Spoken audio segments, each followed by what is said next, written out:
17টা বছর যে আজকে রাজনীতি, আজকে সালাউদ্দিন সাহেব কোত্থেকে আসছে? একসময় ছাত্র দল করছে, ছাত্র রাজনীতি করছে, আজকে এই পর্যায়ে আসছে। গত 17টা বছর দেখেন যে প্রত্যেকটা সাপ্লাই লাইন থাকে, রাজনীতির সাপ্লাই লাইন, যে ছাত্র রাজনীতি, যে বিশ্ববিদ্যালয়গুলো, যে বিশ্ববিদ্যালয়ে ওনারা অধ্যাপনা করেন, কোনো বিশ্ববিদ্যালয়ে কোনো ছাত্র রাজনীতি করতে দিয়েছে? কোনো রাজনৈতিক ছাত্র নেতৃত্ব বের হয়ে আসছে? আমরা ভালো মন্দ যাই বলি না কেন, নূর বারবার মার খাইতে খাইতে একটা জায়গায় আসছে। দেখেন আর কয়জন আসছে, আর কয়জন আসছে?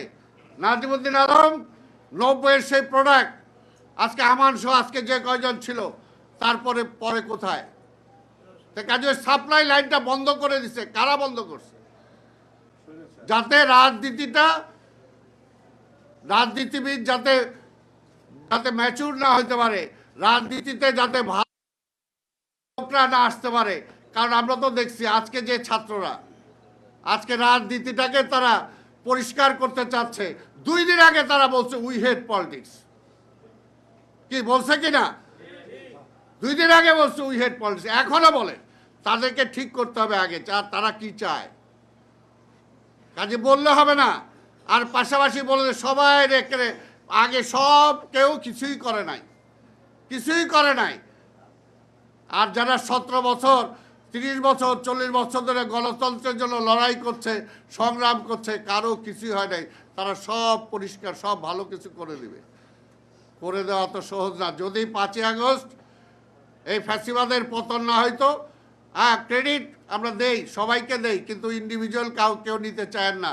ওই আওয়ামী লীগ আর শেখ মুজিব ক্রেডিট দিতে যায় কোথায় আস্থা করে নিক্ষিপ্ত হয়েছিল আপনাদের বোঝা উচিত। তারা রাষ্ট্রের সেই সুব্যবস্থা দিতে পারে নাই বলেই আজকে বিএনপির দোষ দেন। বিএনপির জন্ম হইল কেন?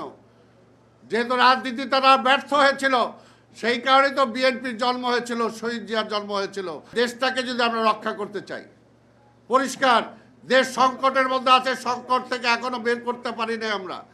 দেশটাকে যে সংকট থেকে উদ্ধার করতে হলে জনগণের ম্যান্ডেটের কোনো বিকল্প নাই, জনগণের ম্যান্ডেটের কোনো বিকল্প নাই। কাজে জনগণকে ডিসাইড করতে দেন। এই দেশের জনগণ কখনো ভুল করে নাই। আর ওই 20-25 জন 30 জন মিলে ওরা বলে দেন না জনগণ ভুল করবে, তাই এই মুহূর্তে নির্বাচন দেয়া যাবে না। এই মুহূর্তে নির্বাচন দিলে বিএনপি ক্ষমতা হিসাব পড়বে, বিএনপির ক্ষমতা আসতে দেয়া যাবে না। কেন বিএনপির ক্ষমতায় আসতে দেওয়া যাবে না? বিএনপি সংস্কার করবে না। এই বিএনপি সংস্কার করবে না। আরে ভাই, এই দেশের সবচেয়ে বেশি সংস্কার করে থাকলে তো বিএনপি করছে। শহীদ জিয়া একজন মহান সংস্কারক। যখন গণতন্ত্র ছিল না, বাকশাল ছিল, গণতন্ত্র ফিরে আনছে শহীদ জিয়া, ভোটের অধিকার ফিরে দিয়েছে শহীদ জিয়া। এই যে প্রেস ক্লাবের সভাপতি এই আন্দোলনে পালাইছে, এই প্রেস ক্লাব, এই সাংবাদিকরা 75 সালে সেই সময় এই ঢাকার রাজপথে বাইতুল মোকাররমে হকারগিরি করতে বাধ্য হয়েছিলেন চাকরি হারায়। শহীদ জিয়া সেই সমস্ত মিডিয়া সব পত্র পত্রিকা ফেরত দিছে।